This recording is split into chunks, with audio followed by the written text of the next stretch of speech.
My own son told me his wife was only temporary. He said not to worry, not to interfere, not to protect myself. I believed him because he was my mother.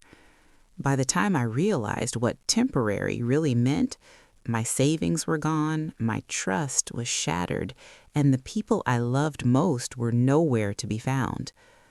I raised my son alone for most of his life.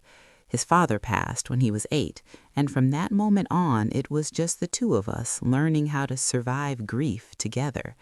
I worked double shifts, skipped vacations, stretched every dollar, and taught him that family was the one thing you never gamble with. I thought those lessons stayed with him. I truly did.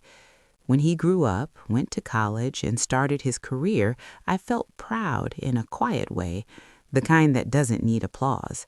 I believed I had done my job. I believed he would carry our values forward. That belief started to crack the day he called me and said he was getting married.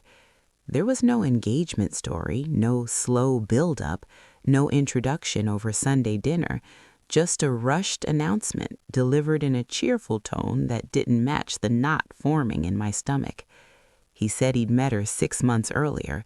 They decided not to wait. He said love doesn't need permission or time. I remember standing in my kitchen, phone pressed to my ear, staring at the sink full of dishes, thinking how quickly life can turn unfamiliar. I asked the questions a mother asks, where she was from, what she did, when I could meet her. His answers were vague, impatient, and then, almost as an afterthought, he laughed and said, "Mom, don't worry. This isn't forever. It's temporary." That word settled into me like dust. Temporary. He said it again, softer this time, like reassurance. He told me he knew what he was doing, that he wasn't blind, that if it didn't work out, it would end quietly. He asked me not to interfere, not to make it harder than it needed to be. I didn't agree with him, but I trusted him. That was my mistake. I told myself he was an adult. I told myself I didn't want to lose him by pushing too hard. So I swallowed my instincts and nodded along to something I didn't believe in. The wedding was small. I met her briefly. She smiled a lot, spoke gently, and called me Mom the second time we spoke. Some people might have found that endearing. I found it unsettling, but I pushed that feeling aside. She praised my son constantly, touched his arm when she spoke, and spoke about family as if it were a sacred word. I remember thinking that maybe I was wrong. Maybe my son had found someone who would take care of him the way I always had. I wanted that to be true. I needed it to be true. After the wedding, they struggled. That much was obvious. My son called often, complaining about money, about stress, about how different married life felt from what he'd imagined. I listened. I comforted him. I reminded him that all marriages have growing pains. His wife, on the other hand, called me too, but for different reasons. She asked about my health, my routines, my bills. She said she admired how independent I was, how I'd managed everything on my own. She told me she wanted to help, that family should support each other, especially in hard times. Her voice always sounded warm, almost rehearsed, like someone who had practiced kindness until it came out smooth. At first, her offers were small. She suggested setting up online bill payments so I wouldn't have to worry about missing deadlines. She said she was good with numbers, that she helped her parents back home manage their accounts. I hesitated. I've always been careful with money. Every dollar in my savings represented years of sacrifice, years of saying no to myself so my son could say yes to opportunities. But she was persistent, and my son backed her up. He told me she was just trying to help, that I deserved to relax a little. He reminded me of my age, of how stressful things had been lately. And then he said something that broke down the last of my resistance. He said, "Mom, it's temporary. Let her help. It won't matter in the long run." So I let her help. I gave her access under the excuse of convenience. I told myself I was still in control. I watched her set things up on my laptop, her fingers moving confidently across the keyboard, explaining things I didn't fully understand but pretended I did. She smiled and reassured me every step of the way. She told me everything was safer now, more organized. I felt foolish for not knowing these things already, but I also felt relieved. For the first time in years, I felt like someone was looking out for me. Weeks passed, then months. I didn't notice the changes at first. Small transfers, small withdrawals, amounts that didn't raise alarms. She always had an explanation ready, helping my son cover rent, an emergency expense, a temporary loan. She said it would all be returned. She said family doesn't keep score. And every time I hesitated, she reminded me, gently, sweetly, that I had raised my son to be generous, that this was my chance to live by the values I taught him. So I let her help. Then one morning, I logged into my account and saw the balance. I stared at the screen, blinking, refreshing, convinced it was a mistake. My savings, my safety net, my future were gone. Not diminished, gone. My hands shook as I scrolled through transaction after transaction, all authorized, all irreversible. I called my son immediately. It rang and rang. When he finally answered, his voice was distant, distracted. I asked him what was happening. I asked him where my money was. There was a pause on the line, a silence that told me everything before he even spoke. He said he didn't know. He said she handled those things. He said they were having problems, and then in a voice I barely recognized, he said, "Mom, she left." The room felt too small. The air felt thin. I asked him where she went, when she left, why no one told me. He didn't have answers, or maybe he did and he was too afraid to say them. All he repeated was that it wasn't supposed to go this far, that it was temporary, that he never thought she'd do something like this. I wanted to scream. I wanted to remind him that I had warned him, that I had trusted him anyway. But my throat closed around the words. All I could do was sit there, listening to my own heartbeat, realizing that the betrayal didn't come from a stranger. It came from the people I loved most. I didn't sleep that night. I sat at my kitchen table until dawn, the same table where I used to help my son with his homework, where we celebrated birthdays with store-bought cake and laughter that felt endless back then. Now the room felt hollow, like it had absorbed the shock and was holding it in, pressing it back against me. Every few minutes, I refreshed my bank account page, hoping it would correct itself like a bad dream snapping into focus. It never did. The number stayed cruelly unchanged. I kept thinking there must be some explanation I hadn't considered yet, some simple error that would undo everything. But deep down, I already knew. This wasn't a mistake. It was a choice. By mid-morning, I called the bank. I explained everything slowly, carefully, embarrassed by how my voice shook when I said I'd given access willingly. The woman on the other end was polite but firm. She explained terms and permissions, words that sounded cold and legal and final. Because I had authorized the access, because the transfers were made from my account with valid credentials, there was little they could do. She suggested filing a report, maybe contacting law enforcement. She told me they would investigate, but her tone carried no promise. When I hung up, I felt smaller than I ever had before. Not just robbed, but foolish, like I had handed over my life savings with a smile and a thank you. I called my son again. This time he answered immediately, his voice hoarse, like he'd been crying or not sleeping either. I asked him to come over. I needed to see his face, to understand where he stood in all of this. When he arrived, he looked older somehow, his shoulders slumped, his eyes rimmed with red. He sat across from me, hands clasped tightly together, like a child waiting to be scolded. I wanted to reach out and comfort him. The instinct was automatic, but something held me back. There was a distance between us now, one I didn't know how to cross. He told me pieces of the truth, though even then I could tell it wasn't the whole thing. He said their marriage had been strained from the beginning. He said she pressured him about money constantly, about building a future quickly, about not wasting time. He admitted she'd encouraged him to lean on me financially, to let her manage things because she was better at it. When I asked him why he never checked the accounts himself, why he never questioned where the money was coming from, he looked down at the floor and said he trusted her. The irony of that almost made me laugh. Almost. I asked him the question that had been burning inside me since the night before. I asked him if he knew what she was doing, if he knew she was taking my savings. He hesitated just for a second, but that second told me everything.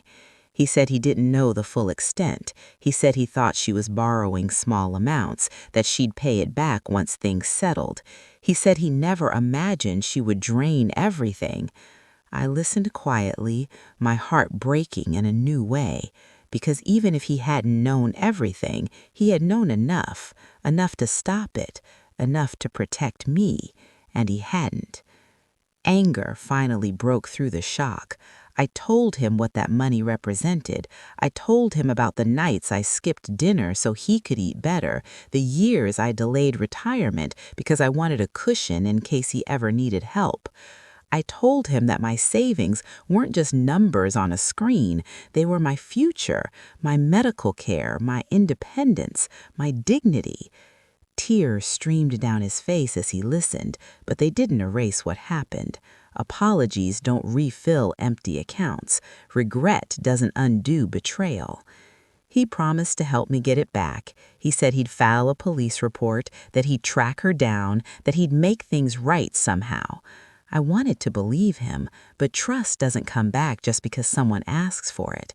It has to be rebuilt, and at that moment I didn't know if we had the tools to do that. I told him I needed time. I told him to leave. Watching him walk out of my house felt like watching a door close on a version of my life I could never return to. In the days that followed, I learned just how alone I really was. Friends offered sympathy, but sympathy has limits. Some quietly implied that I should have known better, that I was too trusting, too soft. Maybe they were right, but those judgments stung almost as much as the loss itself. I filed reports, made calls, filled out forms, relived the story over and over to strangers who wrote notes and nodded without meeting my eyes. Each retelling made it feel more real, more permanent. The hope that I'd wake up from this nightmare slowly faded. Weeks passed before we heard anything about her. My son tracked her down through mutual acquaintances. She had moved states. She wasn't hiding exactly, just gone. When confronted, she denied everything. She said the money was given freely. She said it was family support. She said my son knew and agreed. Hearing that felt like another theft, this time of the truth itself. My son denied her claims, but by then the damage was done. Without clear proof of fraud, without evidence that I hadn't consented, the path forward was murky at best. What hurt most was realizing how easily she'd slipped into our lives and reshaped them.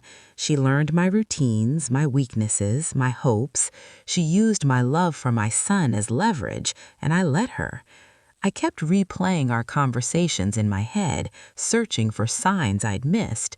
The praise, the concern, the talk of family, it all felt tainted now, like a script designed to disarm me. I wondered if she ever cared at all, or if we were just stepping stones to whatever came next.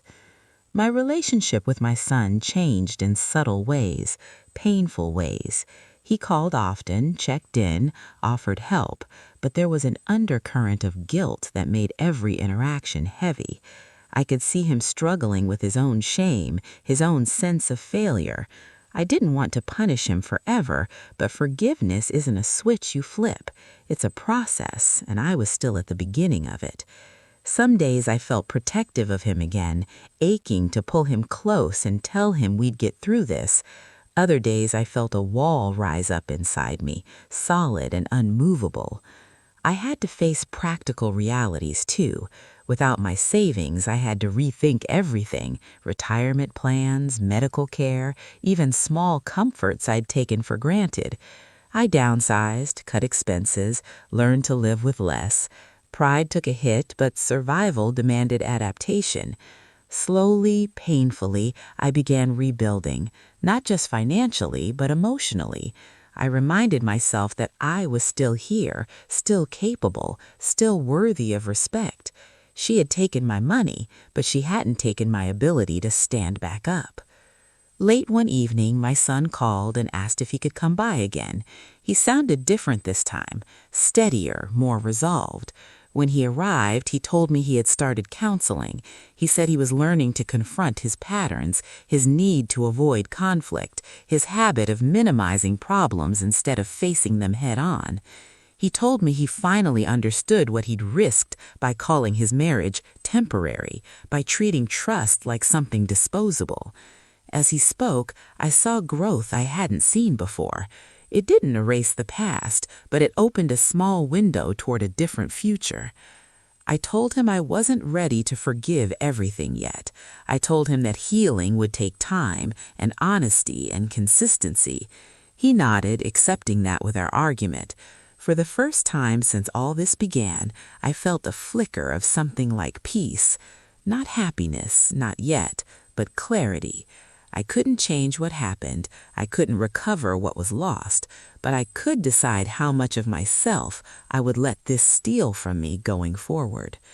That night after he left, I sat quietly and thought about the word that started it all: temporary. I realized how dangerous that word can be when it's used to excuse carelessness, to justify silence, to postpone responsibility. Nothing involving trust is temporary. Every choice leaves a mark, and sometimes the people who hurt us the most are the ones who never meant to hurt us at all. The weeks after that conversation settled into a strange, uneasy rhythm. Life didn't stop just because my world had cracked open, and in some ways, that was the hardest part. I still woke up early, made my tea the way I always had, and sat by the window watching the street come alive. Neighbors went to work, children waited for school buses, couples argued quietly and then laughed. Everything looked normal from the outside, but inside me, there was a constant hum of awareness, like a warning bell that never fully stopped ringing.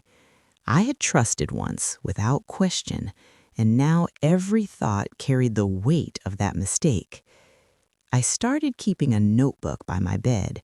At first, it was just a place to write down expenses, reminders, appointments, but slowly it became something else. I wrote about my fear of getting sick, of running out of money, of needing help and not knowing who to ask. I wrote about my anger, too, the kind that burns quietly rather than exploding. And sometimes I wrote about my son, about the boy he used to be, the man he was trying to become, and the distance that now lived between us like an unspoken guest at every conversation. Putting those thoughts on paper didn't fix anything, but it gave them somewhere to go besides my chest. My son kept his word about consistency.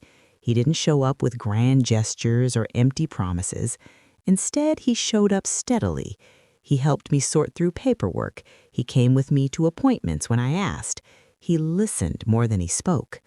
There were moments when I caught myself relaxing in his presence, laughing at something small, and then feeling guilty for it, as if joy was a betrayal of the pain I'd been through. I had to remind myself that healing doesn't mean forgetting. It means learning how to carry the memory without letting it crush you. One afternoon, we sat together going through old photos. Pictures from when he was little, his smile wide and fearless, his arms slung around my shoulders like I was the safest place in the world. He stared at those images for a long time, his expression unreadable. Then he said something that surprised me. He said he'd always felt pressure to live up to the sacrifices I'd made. He said part of why he rushed into that marriage was because he wanted to prove he could build something on his own, quickly, decisively. Hearing that didn't excuse his choices, but it added layers to my understanding. Pain often travels through families in complicated ways, shaping decisions without announcing itself. As for her, news eventually trickled in, though never in a way that brought closure. She had started over somewhere else, presenting herself as a victim of circumstance, telling a version of the story that cast her as misunderstood and wronged. When I heard that, I felt an unexpected calm. I realized I didn't need her to admit anything for me to move forward. I knew the truth. I had lived it. Chasing validation from someone who had already taken so much from me would only give her more power. Still, there were days when grief hit me out of nowhere, standing in the grocery store aisle, calculating what I could afford, hearing someone talk about retirement plans or travel. Those moments felt like small cuts, each one reopening the loss. I let myself feel them instead of pushing them away. I learned that acknowledging pain doesn't make you weak, it makes you honest. And honesty, I discovered, was the foundation I needed to rebuild my life. I also learned to ask for help again, but differently this time. I set boundaries, I asked questions, I trusted my instincts even when they made conversations uncomfortable. When someone offered assistance, I didn't automatically say yes out of politeness or fear of appearing ungrateful. I took my time. I reminded myself that caution isn't the same as coldness. It's self-respect earned through experience. My relationship with my son continued to evolve. We talked openly now about money, about expectations and limits. He took responsibility in ways he hadn't before, not just with words, but with actions. He contributed regularly to my expenses, not as repayment, because we both knew he couldn't replace what was lost, but as a sign of accountability. More importantly, he listened when I spoke about my fears, instead of dismissing them or minimizing their importance. That shift mattered more than any check he could write. One evening, as we shared a quiet dinner, he apologized again, not the frantic, guilt-filled apology from the early days, but a quieter one rooted in understanding. He said he was sorry for calling his marriage temporary, for treating trust like something disposable. He said he now understood that when you tell someone something is temporary, you give yourself permission not to protect it. Those words stayed with me. They captured the lesson of this entire experience in a way nothing else had. I thought about all the times in life we label things as temporary to avoid responsibility, relationships, promises, even people. We tell ourselves we'll fix it later, that it won't matter in the long run. But later has a way of arriving faster than we expect, carrying consequences we're not prepared to face. I realized that my own mistake wasn't just trusting her, it was trusting an idea that something involving my heart and my livelihood could be treated casually because it was convenient in the moment. As months passed, I felt stronger, not in a triumphant way, but in a grounded one. I learned to live within my new reality, to find small joys that didn't depend on financial security. Morning walks, phone calls with friends who listened without judgment, evenings spent reading or writing in my notebook. These things reminded me that worth isn't measured by bank balances. Dignity comes from how you respond when things are taken from you. I don't know if I'll ever see my savings again. I've accepted that possibility. What I've gained instead is clarity about boundaries, about trust, about the importance of listening to that quiet voice inside that warns you when something isn't right. I've learned that love doesn't mean blind agreement, and support doesn't require self-sacrifice to the point of harm. When I look at my son now, I see someone who is still learning, still carrying his own regrets, but also someone who is trying to do better. Our relationship isn't what it was before, and maybe it never will be, but it's honest in a way it wasn't before, stripped of illusions and assumptions. That honesty, painful as it was to achieve, is something real we can build on. If there's one thing I hope people take from my story, it's this: protect yourself even when the request comes wrapped in family and kindness. Love doesn't demand silence, and trust should never require you to ignore your instincts. Nothing involving your heart, your future, or your security is ever truly temporary. By the time the first year after everything happened came to a close, I realized something important had shifted inside me. The fear that once followed me from room to room had softened into awareness. I was no longer constantly bracing for another loss. Instead, I found myself paying closer attention to people, to patterns, to my own reactions. Betrayal has a way of sharpening your senses.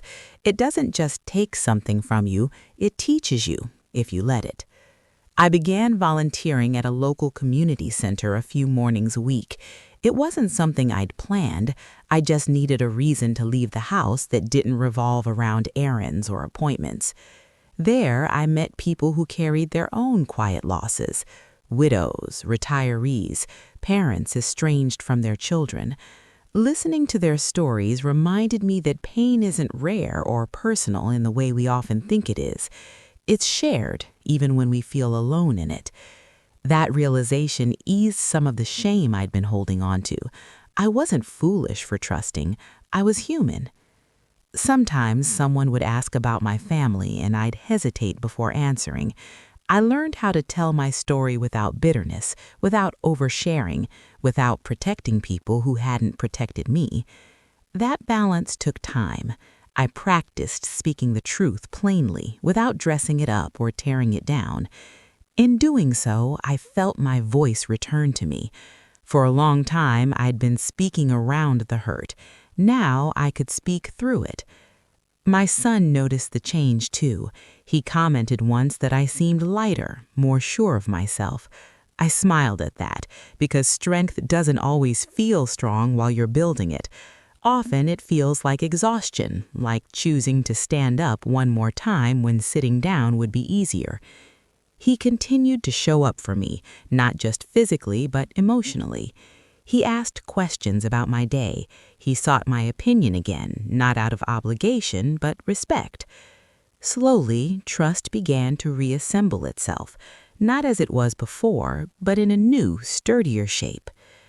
We talked openly about the past now, about his marriage, about the warning signs he ignored, about the guilt he carried.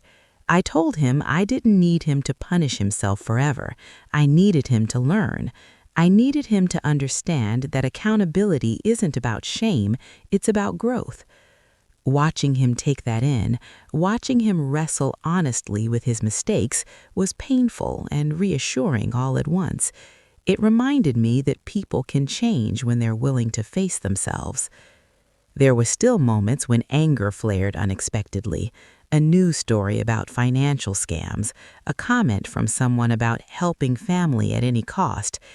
In those moments, I let myself feel the heat of it, then let it pass. I didn't want my life to be defined by what had been taken from me.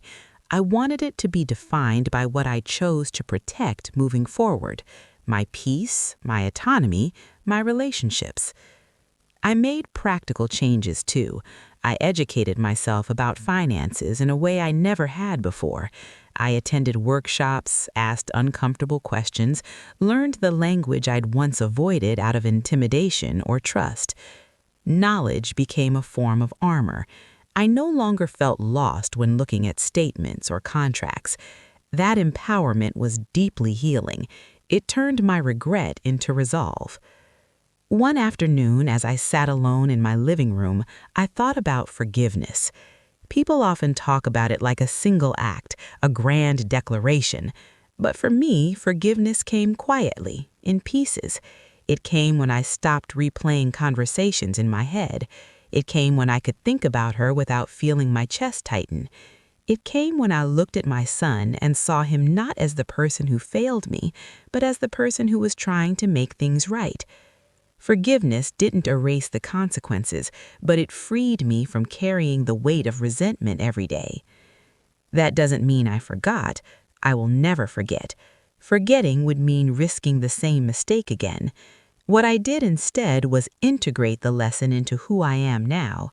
I learned that trust must be paired with boundaries, that love doesn't require self-abandonment, and that saying no is sometimes the most caring thing you can do for yourself and for others. As the seasons changed, so did my sense of identity. I was no longer just the woman who had been betrayed. I was a survivor, a learner, someone who had faced loss and found her footing again. That realization didn't come with fireworks or applause. It came on an ordinary day while folding laundry, when I caught myself humming without realizing it. Joy, small and unannounced, had found its way back to me. My son and I planned a modest holiday together that year. Nothing extravagant, just time, conversation, shared meals. It felt different from the past, less idealized, more real. We spoke honestly, laughed carefully, and allowed space for quiet moments. There was no pretending that everything was perfect, and somehow that made it better.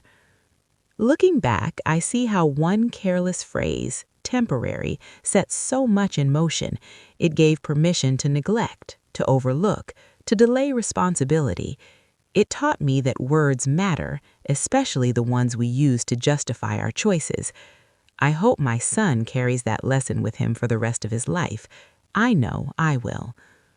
If you're listening to this and standing at the edge of a decision, torn between protecting yourself and keeping the peace, I want you to hear this clearly. Protecting yourself is not selfish, it's necessary. You can love deeply and still say no. You can support family without sacrificing your future. And you are allowed to change your mind when something doesn't feel right. I didn't choose this lesson, but I own it now. It shaped me in ways I never expected, stripping away illusions and leaving behind something quieter, truer. I am more careful, yes, but I am also more confident, more aware, more myself. And that, perhaps, is the one thing no one could take from me. As more time passed, I began to notice how often people confide their own stories of betrayal when you share yours honestly. It was as if my experience gave others permission to speak. At the community center, over cups of weak coffee and folding chairs pulled too close together, people told me about children who stopped calling, siblings who fought over inheritances, partners who disappeared when things got hard. Each story was different, but the ache underneath was the same. Love mixed with disappointment has a very particular weight, one that sits quietly on the chest. Listening to them reminded me that healing isn't just personal, it's communal. I found myself offering comfort I didn't know I was capable of giving. Not advice, not solutions, just presence. I learned that sometimes the most powerful thing you can say is, "I believe you." For so long, I'd questioned my own judgment, wondering how I could have been so blind. Hearing others echo the same doubts helped me understand how manipulation often thrives on kindness, not ignorance. Trusting isn't a flaw. It only becomes dangerous when others exploit it. My son noticed how these conversations affected me. He once said that I seemed calmer after my volunteer days, more grounded. I told him that helping others made my pain feel useful, like it hadn't been wasted. He nodded, thoughtful, and said he wished he'd understood that earlier, how choices rippled outward, touching people you never intended to hurt. That awareness marked another step in his growth. I could see him becoming more deliberate, less reactive, more willing to sit with discomfort instead of running from it. We also began to talk about the future in practical terms, what support might look like as I aged, what independence meant to me now. These conversations were honest, sometimes awkward, but necessary. I made my boundaries clear. I told him I would never again give anyone unrestricted access to my finances. I told him I needed transparency, not reassurance when it came to decisions that affected me. He accepted those boundaries without protest, which meant more to me than any promise he could have made. There were moments when I wondered if I should have been harsher, more demanding, more vocal about my anger. Society often tells us that strength looks like confrontation, like drawing lines in the sand and daring someone to cross them. But my strength took a quieter form. It looked like endurance, like choosing to rebuild instead of retreat, like holding people accountable without turning bitterness into my identity. That choice wasn't easy, and it wasn't quick, but it felt right for me. Occasionally, I'd dream about her. In the dreams, she was always smiling, always saying soothing words while taking something from me. I'd wake up with my heart racing, then remind myself that I was safe now, that those days were behind me. Healing isn't linear, and the mind has its own way of processing loss. I stopped judging myself for those moments. Instead, I treated them like echoes, unpleasant but fading. One particularly quiet afternoon, my son asked me a question that caught me off guard. He asked if I regretted helping him as much as I had when he was younger. The question came from a place of fear, I could tell, a fear that my sacrifices had led to my suffering. I thought carefully before answering. I told him no. I told him that loving him and supporting him had been the truest things I'd ever done. What I regretted wasn't generosity, it was not protecting myself alongside it. Love doesn't require regret when it's paired with wisdom. That conversation shifted something between us. It allowed him to release some of the guilt he'd been carrying, and it allowed me to reclaim my story. I wasn't a victim of motherhood. I was a mother who loved deeply and learned hard lessons. Both things could be true at the same time. As I settled into this new chapter, I found joy in small routines, cooking meals that fit my budget but still felt comforting, rearranging furniture to make my space feel fresh without spending money, writing in my notebook not just about fears, but about gratitude, simple things like a warm day, a kind word, a moment of laughter. Gratitude didn't erase the loss, but it balanced it. It reminded me that life, even altered, was still rich in its own way. I also became more selective about who I let into my inner world, not closed off, just discerning. I paid attention to how people made me feel, whether conversations left me drained or supported, whether promises were matched by actions. This awareness felt like a gift born from pain. I no longer apologized for protecting my peace. I understood that boundaries are not walls, they are doors with locks, and I get to decide who has the key. From time to time, my son would update me on legal attempts to recover the money, though each update carried less hope than the last. I listened without clinging to outcomes. If something came back, I would be grateful. If not, I would continue forward anyway. That acceptance marked a turning point for me. It meant the loss no longer defined my future. What defined it instead was resilience, the quiet kind that doesn't announce itself, the kind that shows up every morning and keeps going. I had survived heartbreak, betrayal, and financial ruin, and I was still here, still capable of love, still learning. That realization brought a deep, steady peace. If there's a moral in all of this, it's not a simple one.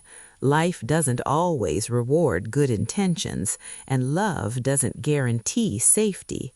But wisdom grows in the soil of experience, and strength often emerges from places we wish we'd never had to visit. I didn't choose this path, but I walked it, and I came out changed, not broken. And as I look ahead now, I do so with open eyes and a guarded heart, yes, but also with hope, because hope, when grounded in reality, is one of the strongest things we can carry. By the second year after everything unraveled, I could finally say that the ache no longer ruled my days. It was still there, tucked into certain memories and moments, but it no longer dictated how I moved through the world. Instead of waking up with dread, I woke up with intention. I had learned, slowly and deliberately, how to build a life that felt safe again, not because nothing could hurt me, but because I trusted myself to respond if it did. One of the most important shifts happened in how I viewed myself. For a long time, I'd carried a quiet shame, wondering how I could have been so easily deceived. That shame softened when I stopped framing the experience as a personal failure and started seeing it as a lesson in discernment. Manipulation works best on people who care. That realization allowed me to extend compassion toward myself, something I had offered freely to others, but rarely claimed for my own mistakes. My son continued his counseling, and I could see the difference it made. He spoke more thoughtfully, listened more deeply, and reacted less defensively. We had conversations that would have been impossible before, about accountability, about patterns passed down through families, about the ways fear can disguise itself as confidence. Watching him grow in this way didn't erase the past, but it gave meaning to it. It showed me that even painful experiences can produce something worthwhile if we're willing to face them honestly.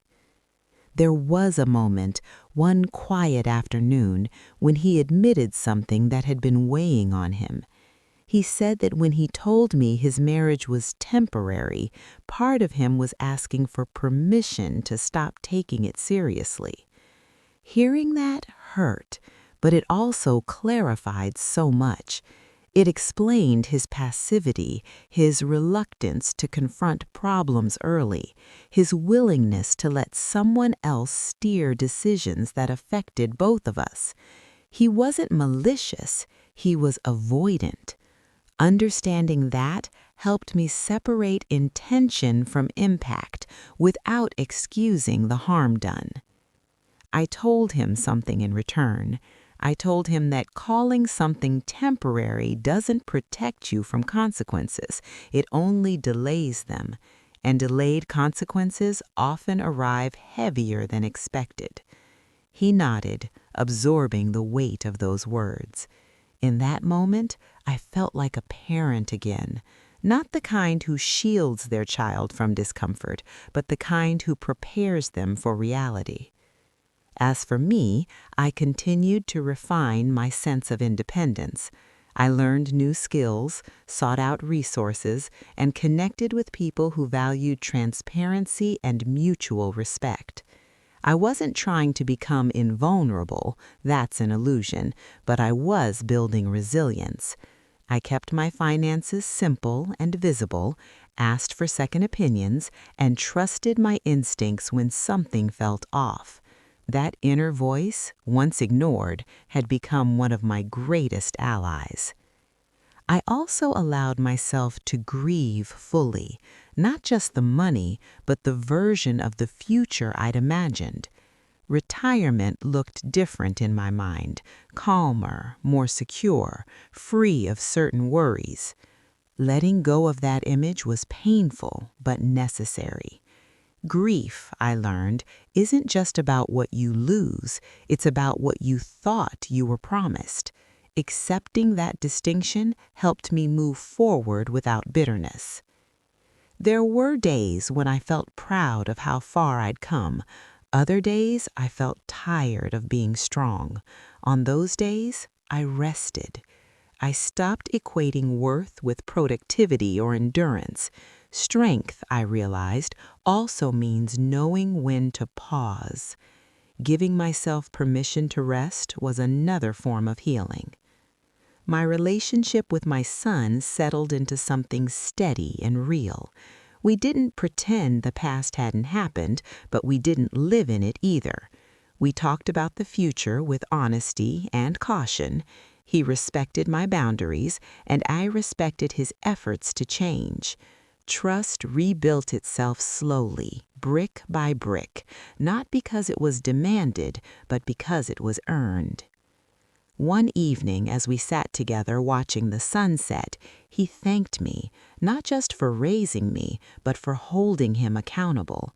He said that losing his marriage and facing the consequences of his choices had been painful, but necessary. He said he was learning what responsibility truly meant. Hearing that didn't undo the harm, but it did offer a sense of closure I hadn't expected. It reminded me that lessons learned the hard way can still lead to growth. Looking back, I see how easily this story could have ended differently, with bitterness, estrangement, or complete emotional withdrawal. I chose another path not because it was easier, but because it aligned with who I wanted to be. I chose to heal without hardening, to protect myself without shutting down, to love with wisdom instead of fear. If you're listening and carrying your own story of betrayal, I want you to know that recovery doesn't mean returning to who you were before. It means becoming someone new, someone informed, resilient, and self-aware. You don't have to rush that process. Healing unfolds at its own pace, in its own way. Today, my life is quieter than it once was, but it's also clearer. I know what matters to me now. I know my limits, my values, and my worth. Those things are not temporary. They are the foundation I stand on. And while I would never wish this experience on anyone, I can say this with honesty. I am stronger, wiser, and more grounded because I survived it. That truth, hard-earned and deeply personal, is something no one can take away. By the time the third year rolled around, I noticed that my story no longer felt raw when I told it. It still carried weight, but it didn't reopen wounds the way it once had. That change surprised me. For so long, the pain had felt like a permanent companion, something I'd always have to manage carefully. But healing, I learned, doesn't announce itself. One day you simply realize you're breathing easier. I had settled into a routine that suited me. Mornings were slow and intentional. I stopped rushing through them the way I used to when life felt like something to survive rather than inhabit. I made breakfast with care, opened the windows, let sunlight move across the room. These small rituals grounded me. They reminded me that stability isn't about how much you have, it's about how you live with what you do have. My son and I continued rebuilding our relationship with honesty as our foundation. We didn't talk every day, and that was okay. Our connection no longer depended on constant reassurance. When we did talk, it was genuine. He shared more about his internal struggles now, how guilt had followed him for a long time, how facing his mistakes forced him to confront parts of himself he'd ignored.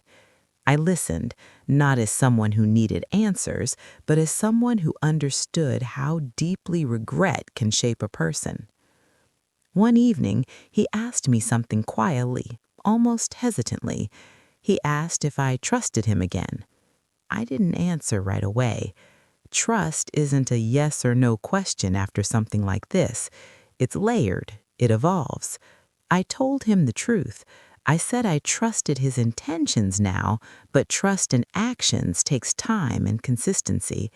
I said rebuilding trust was like rebuilding savings, slow, careful, and deliberate. He accepted that without protest, and in that acceptance, I felt trust strengthening on its own. Around that time, I began mentoring a few women at the community center who were navigating financial independence later in life. Some were recently divorced, others had lost spouses or faced sudden changes they hadn't prepared for. I didn't position myself as an expert. I simply shared what I'd learned about asking questions, about reading the fine print, about never feeling ashamed to protect what's yours. These conversations felt meaningful in a way I hadn't expected. They transformed my experience from something isolating into something purposeful. It struck me how often women are taught to equate generosity with goodness, especially within families. We're encouraged to give without question, to sacrifice quietly, to trust instinctively. There's beauty in generosity, but there's danger in unexamined trust. I didn't want others to learn that lesson the way I had, through loss and heartbreak. If my story could help even one person pause before handing over their security, then something good had come from all of this. I also reflected a lot on language, how words shape behavior. The word temporary lingered in my thoughts long after the events themselves had faded. Calling something temporary can feel comforting. It lowers the stakes. It gives permission to be careless. But carelessness, I learned, is rarely temporary in its effects. That realization changed how I spoke about my own life. I stopped minimizing things that mattered. I stopped telling myself certain worries weren't worth addressing. If something touched my peace, my future, or my dignity, it deserved attention. There were moments when sadness still surfaced unexpectedly. Hearing about friends' retirement plans, seeing families travel together, imagining paths my life might have taken. But those moments no longer overwhelmed me. I acknowledged them, then gently returned to the present. Comparison, I learned, is another form of theft. It steals appreciation for the life you're actually living. My health became a priority too. Stress had taken a toll during those early months, and I was determined to not let it define the years ahead. I walked more, rested more, and listened to my body in ways I hadn't before. Caring for myself felt different now. It wasn't indulgent, it was necessary. After losing so much control so quickly, tending to my well-being was a way of reclaiming agency. One day, while sorting through old paperwork, I came across a financial statement from years ago, back when my savings were intact and my future felt secure. For a moment, grief washed over me. Then something unexpected followed. Gratitude. Gratitude I'd built that security once, which meant I was capable of building stability again, even if it looked different this time. Loss doesn't erase capability, it just challenges it. My son eventually began dating again, cautiously and with far more self-awareness than before. He introduced me slowly, respectfully, making sure I felt comfortable. I appreciated that care. It showed growth. It showed that he learned not to rush trust, not to dismiss concerns as unnecessary interference. Watching him navigate relationships differently gave me hope, not just for him, but for us. As our bond stabilized, I realized something profound. Forgiveness hadn't erased the pain, but it had changed its shape. It no longer pressed against my chest every day. Instead, it sat behind me, part of my story, no longer steering my choices. That shift felt like freedom. If I could speak to my past self, the woman sitting at her kitchen table staring at an empty bank account in disbelief, I would tell her this: you will survive this. You will feel foolish, angry, scared, and small, and then slowly you will feel capable again. You will learn that your worth was never tied to what you lost, and your future isn't defined by one betrayal, no matter how deep. Life didn't return to what it was before. It became something else, something quieter, more deliberate, more honest. And in that honesty, I found peace. There was a morning not long after that when I realized I had gone an entire week without thinking about the money.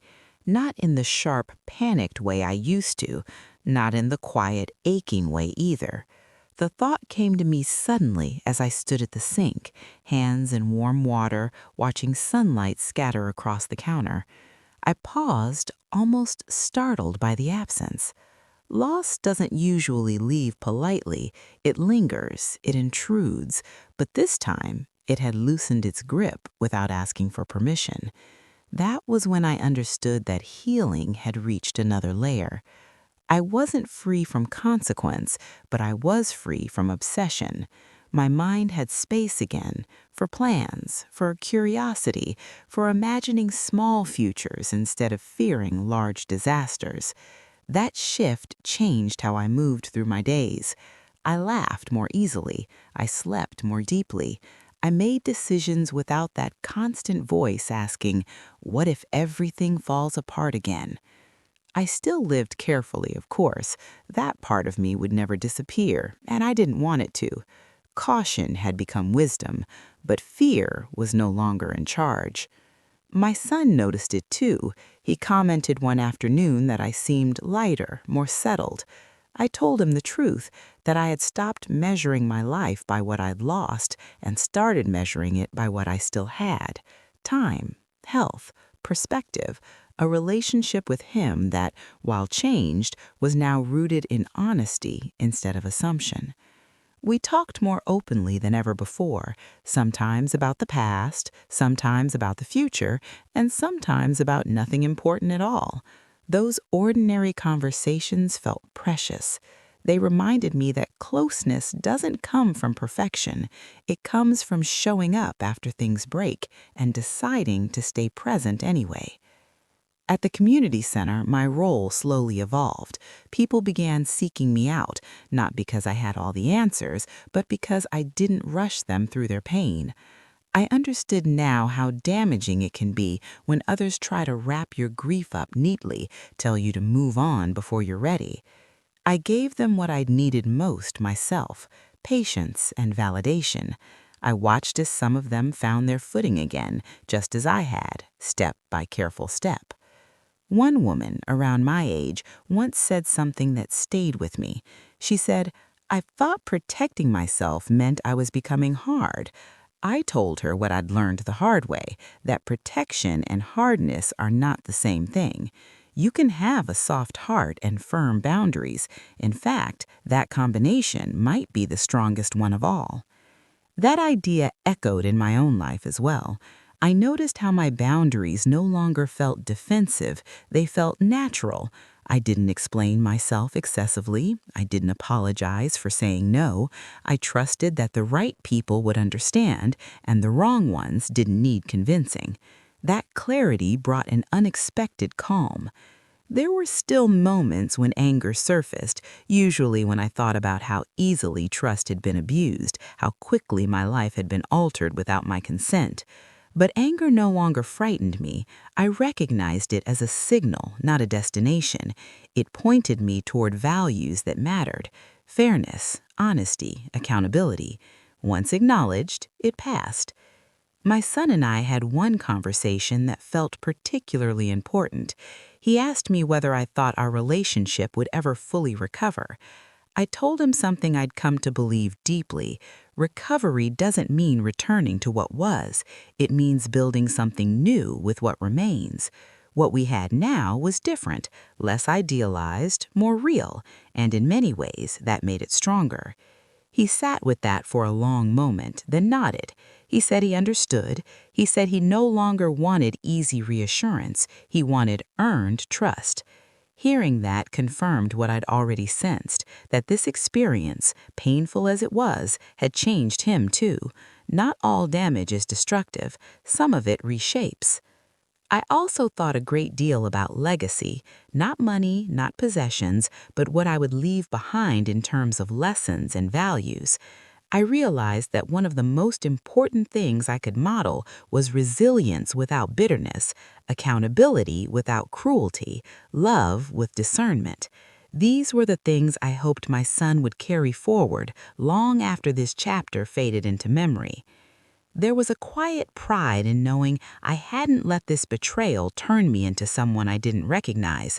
I hadn't closed myself off from connection. I hadn't hardened into suspicion. I had adjusted, learned, and continued to care, just more wisely. That felt like a victory, even if it didn't look dramatic from the outside. Some evenings I still sat with my notebook, but my writing had changed. Fewer entries about fear, more about insight, observations about people, reflections on how quickly life can shift and how adaptable the human spirit truly is. I wrote about gratitude, not in a forced way, but in a grounded one.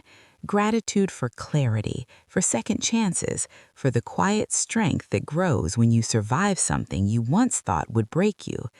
I don't know what the future holds, none of us do, but I know this: I will never again dismiss my instincts. I will never again call something temporary if it carries real risk, and I will never again believe that protecting myself is a betrayal of love.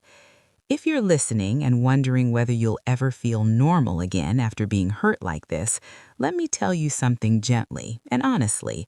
Normal may change, but peace can return. Trust can be rebuilt in new forms, and strength, the kind that lasts, often comes from places you never expected to visit. I didn't just survive this story, I grew into someone who understands herself better because of it, and that understanding has become my greatest security. As the years continued to move forward, I stopped thinking of my life in terms of before and after. That division had been useful in the beginning. It helped me make sense of the shock, but eventually it felt limiting. Life is more fluid than that. It doesn't split neatly into chapters with clear endings. Instead, experiences blend into one another, shaping us quietly over time. Accepting that allowed me to feel whole again, rather than fractured by one painful event. I noticed the shift most clearly in how I spoke about my past. I no longer lowered my voice when mentioning it, no longer braced myself for pity or judgment. I spoke plainly, without apology. The story had become something I owned, not something that owned me. That sense of ownership was empowering. It reminded me that while I couldn't control what happened, I could control how it lived inside me. My son and I reached a place of mutual understanding that felt stable and genuine. We had worked through the anger, the guilt, the disappointment. What remained was respect. He respected my boundaries and my resilience. I respected his efforts to change and the humility he'd gained through failure. We no longer needed constant reassurance. Trust had settled into something quieter, more reliable. One afternoon, he asked me if I'd ever consider moving closer to him as I got older. The question was gentle, not loaded with expectation. I appreciated that. I told him I would consider it, but only under conditions that honored my independence. We talked through what that might look like: clear agreements, separate finances, mutual consent. It felt strange, in a good way, to plan with such clarity. There was no assumption, no unspoken obligation, just honesty. That conversation reinforced something important. Independence and connection are not opposites. You can have both when expectations are clear and respect flows both ways. I wished I'd understood that earlier in life, but I was grateful to understand it now. At the community center, I began speaking to small groups about boundaries and financial awareness. I never framed it as a warning against family. Instead, I spoke about empowerment, about asking questions, about staying involved in decisions that affect you, about recognizing when kindness is being used as leverage.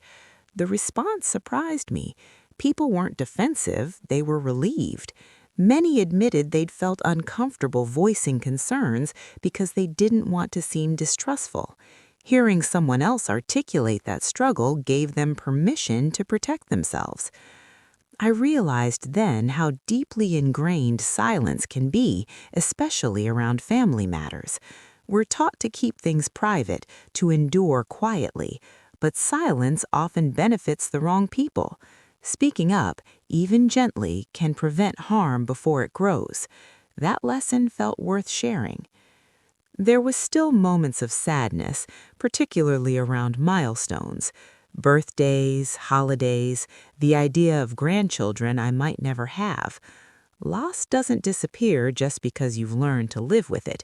It changes shape, becoming something you carry rather than something that carries you. On those days, I allowed myself to grieve without judgment. I had learned that strength doesn't mean pretending you don't hurt. It means honoring the hurt without letting it define you. I also learned to celebrate my own milestones, anniversaries of survival, small victories like balancing my budget or navigating a complex decision confidently. These moments mattered. They marked my progress even when no one else noticed.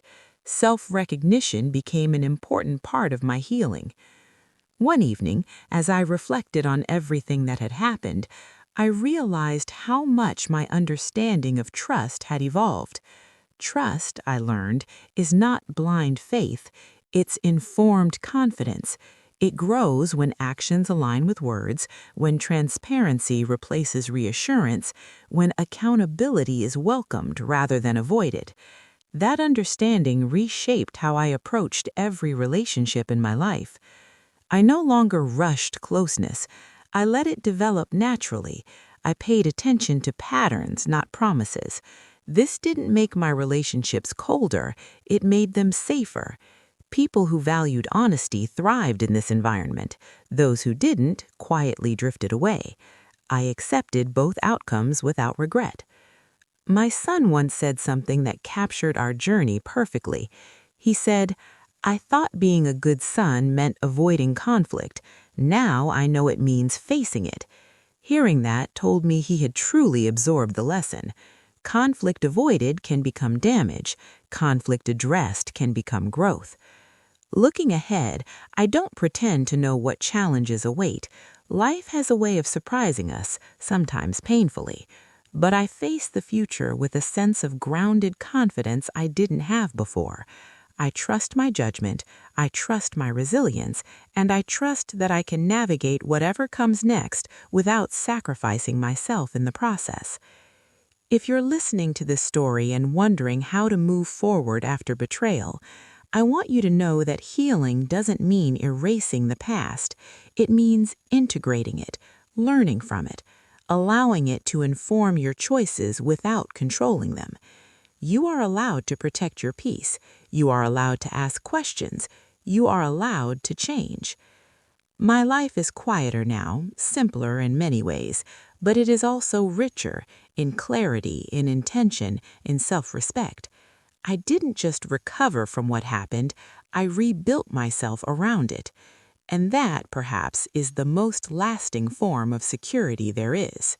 There came a point when I stopped telling myself I was moving on and realized I was simply living again. That distinction mattered. Moving on always felt like pressure, like an expectation to forget or minimize what had happened. Living again, on the other hand, felt organic. It meant waking up and making choices rooted in the present instead of constantly measuring everything against the past. I noticed it in small ways. I planned ahead without fear creeping in. I bought myself something modest but unnecessary, a book, a new plant, a comfortable chair, without feeling guilty or anxious. I allowed myself to enjoy things without mentally calculating worst-case scenarios. That freedom, subtle as it was, felt like reclaiming a part of myself I hadn't realized I'd lost. My relationship with my son reached a kind of quiet maturity. We didn't revisit the story often anymore, but it was always there, like a shared understanding beneath the surface. He respected my independence fully now. He didn't offer help unless I asked. He didn't assume access to my life or decisions. That respect spoke louder than any apology ever could.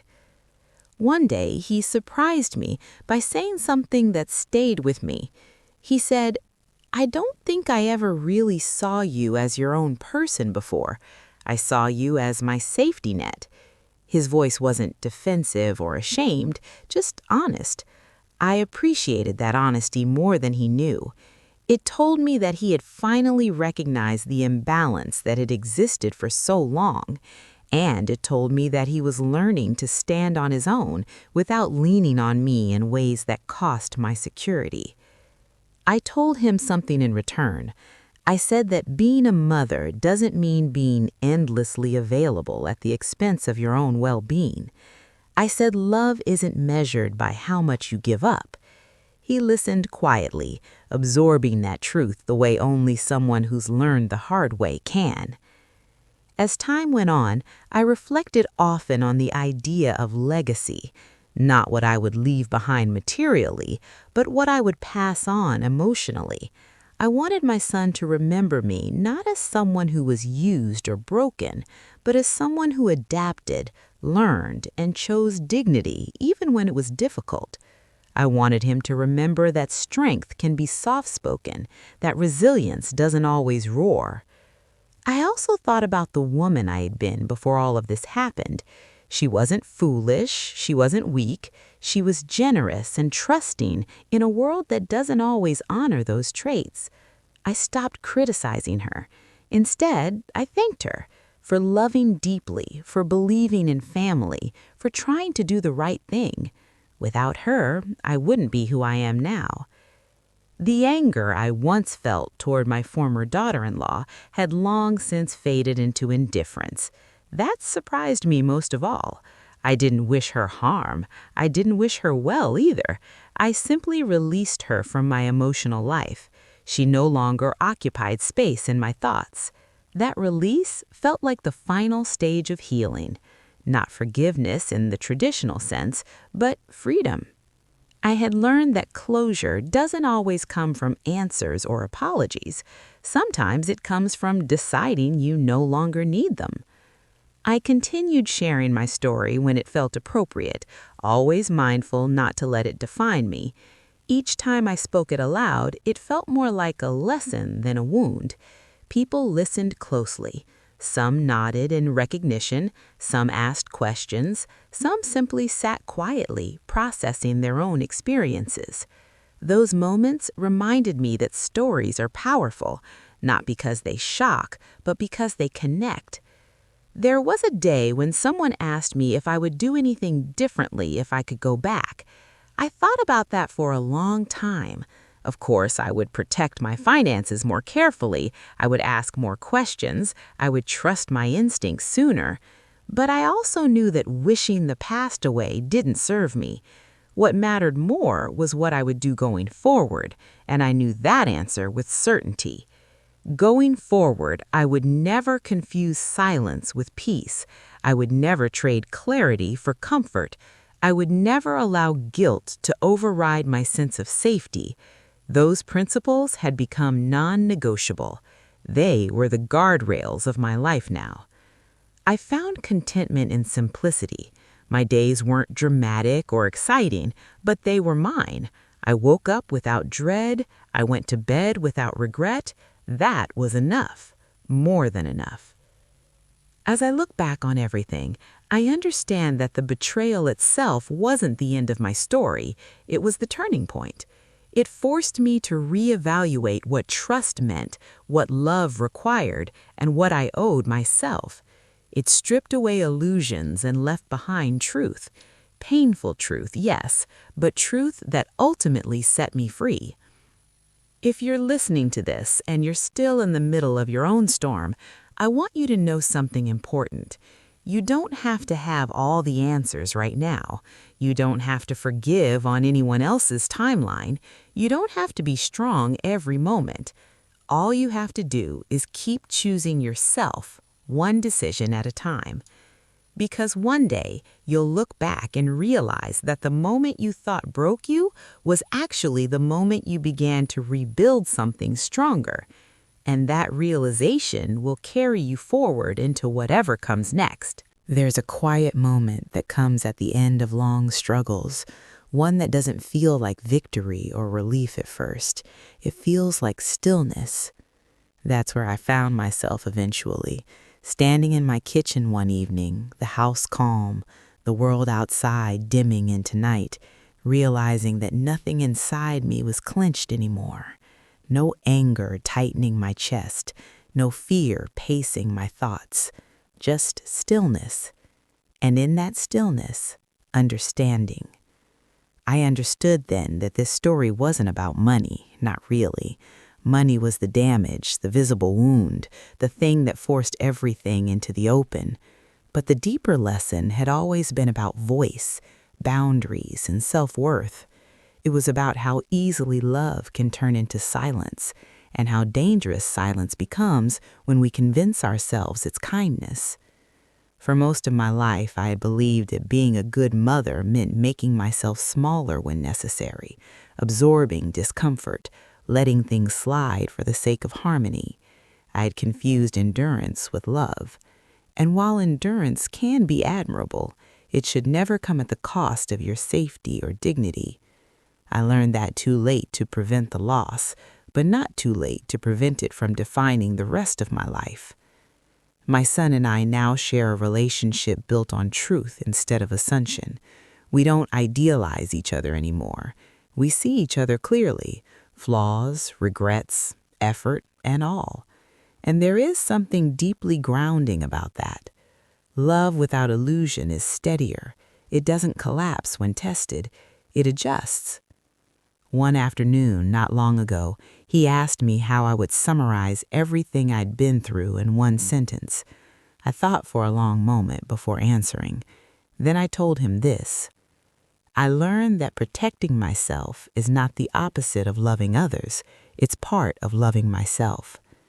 He nodded slowly, as if committing those words to memory.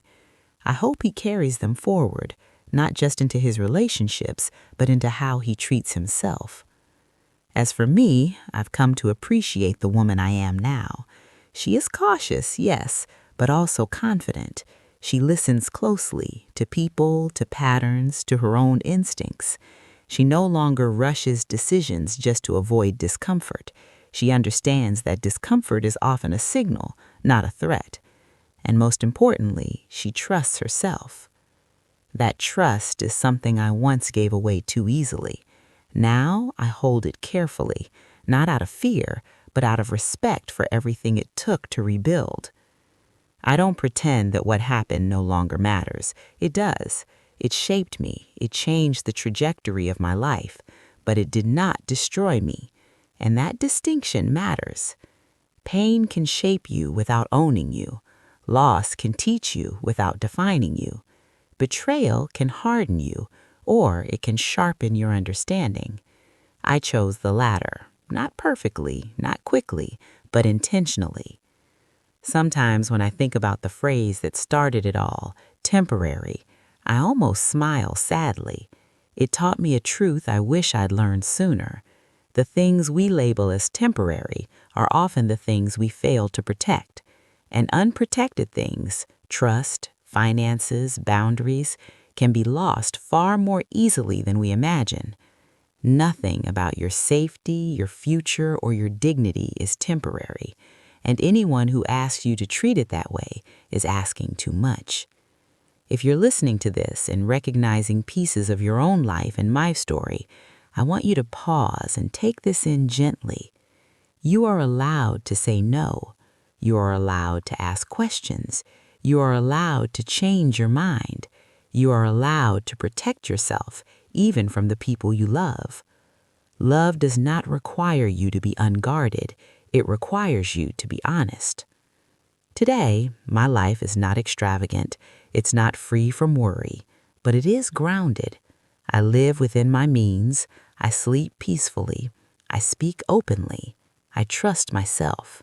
And that combination, quiet as it may seem, is priceless.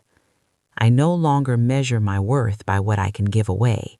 I measure it by how well I honor myself. That shift changed everything. This story doesn't end with justice neatly served or losses magically returned. It ends with something quieter and more enduring. Self-respect restored, relationships built on truth, and a life reclaimed from the edges of fear. And if there's one thing I know now with certainty, it's this: nothing that costs you your peace is ever worth calling temporary.